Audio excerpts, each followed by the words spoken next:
Bueno, en cromatografía de gases se usan dos tipos de columnas, las capilares y las empacadas. Esta columna, bueno, esta es una columna capilar de sílice.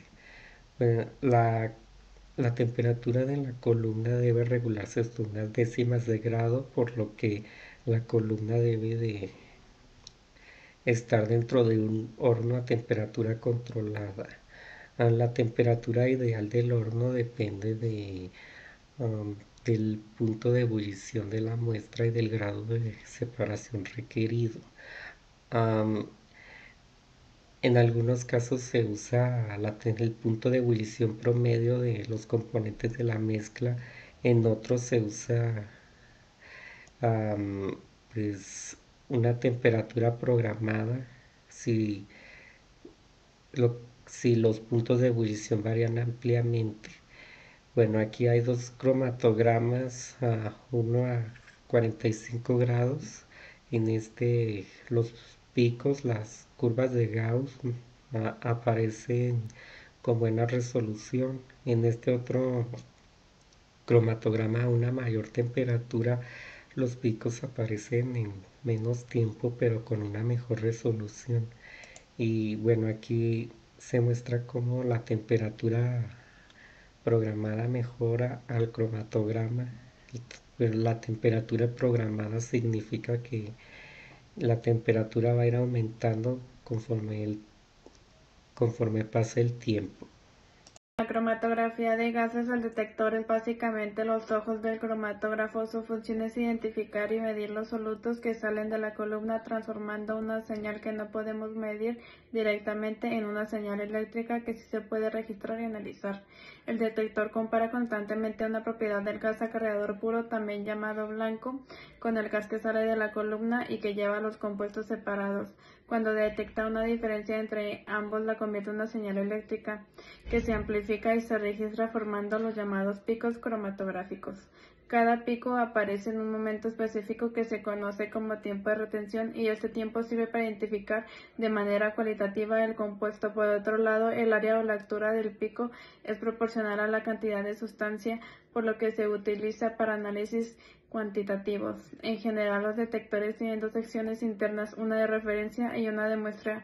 El gas acarreador pasa primero por la referencia y luego por la columna y finalmente por la sección de muestreo, donde se compara la señal. Toda esa información se envía al registrador o al software del cromatógrafo, que genera la gráfica con los picos en función del tiempo.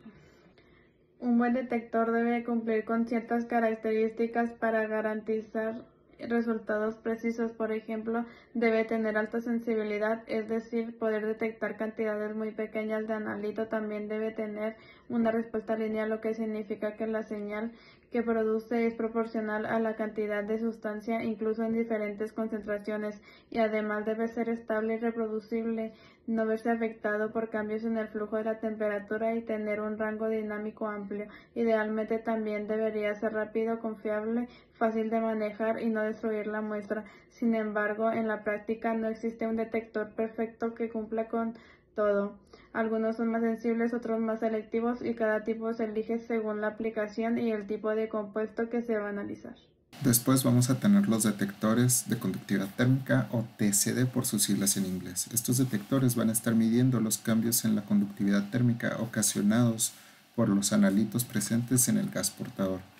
Estos detectores constan de dos partes iguales, cada una con un filamento de tungsteno o con un filamento de tungsteno y una lámina de oro. Aquí cabe resaltar que las conductividades térmicas del helio y del hidrógeno son alrededor de 6 a 10 veces mayores que las de las mayorías de los compuestos orgánicos. Por lo tanto, incluso pequeñas cantidades de materia orgánica ocasionan una disminución significativa en la conductividad térmica del efluente de la columna, lo que nos da un resultado muy marcado en el aumento de la temperatura del detector. La detección mediante conductividad térmica es menos satisfactoria con gases portadores cuyas conductividades térmicas son muy parecidas a las de las mayorías de los analíticos. Después vamos a tener el detector de ionización de flama, o FIT por sus siglas en inglés. Este consiste en una flama de hidrógeno-aire y una placa colectora. Las muestras que salen a través de la columna van a pasar a través de la flama, la cual va a romper moléculas orgánicas y va a producir iones. Estos iones van a estar parcialmente colectados en un electrodo y van a producir una señal eléctrica, y es esta señal eléctrica la que vamos a estar detectando. Es extremadamente sensible en un amplio rango dinámico. La única desventaja es que pues destruye la muestra. El detector de ionización por flama es el que más se utiliza. Por lo general es de los que más se aplican en cromatografía de gases. Es un detector como en el que se muestra aquí en la imagen, en el cual el efluente de la columna se va a dirigir a una pequeña llama de hidrógeno y aire. La mayoría de los compuestos orgánicos producen iones y electrones cuando se pirolizan. ¿Qué quiere decir eso? Pues cuando se queman a la temperatura de una llama de hidrógeno y aire.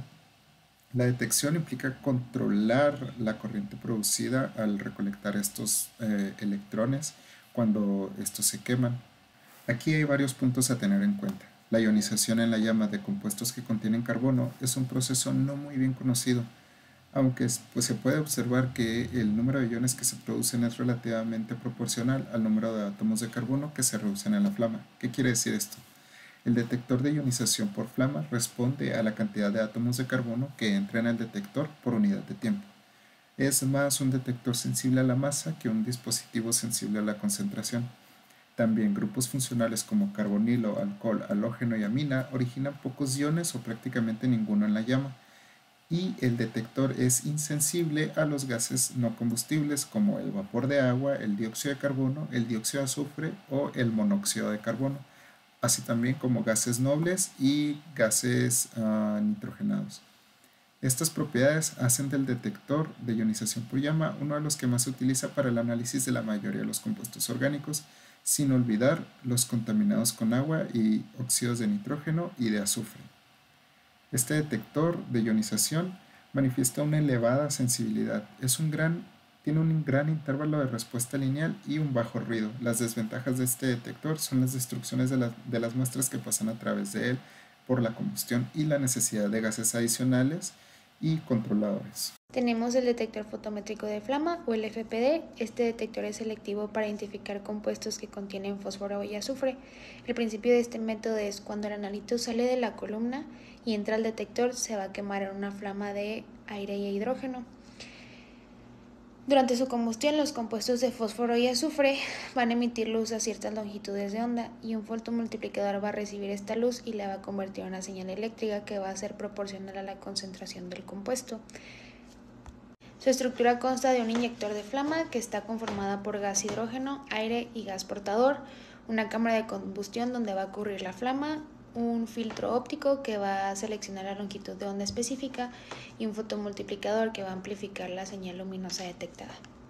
Este método es ideal para análisis ambientales o compuestos organosulfurados, y en resumen, este método consta de la luz emitida por la combustión de ciertos elementos, van a enviar una señal eléctrica y nos va a permitir identificar y cuantificar compuestos específicos en una mezcla.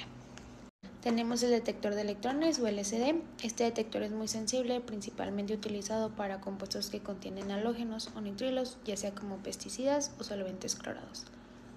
Su funcionamiento se basa en que dentro del detector hay una fuente radioactiva de níquel 63 que va a emitir electrones al ionizar el gas portador. Esto va a crear una corriente constante de electrones. Cuando el anillo entra al detector, si contiene átomos electronegativos, va a capturar parte de esos electrones para disminuir la corriente.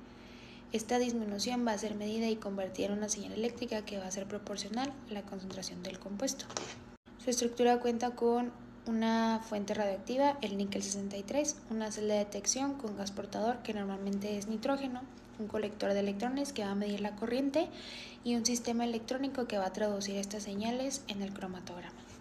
En resumen, el SD mide cómo los compuestos reducen la corriente de electrones, permitiendo identificar compuestos con alta afinidad electrónica de una manera muy precisa y sensible.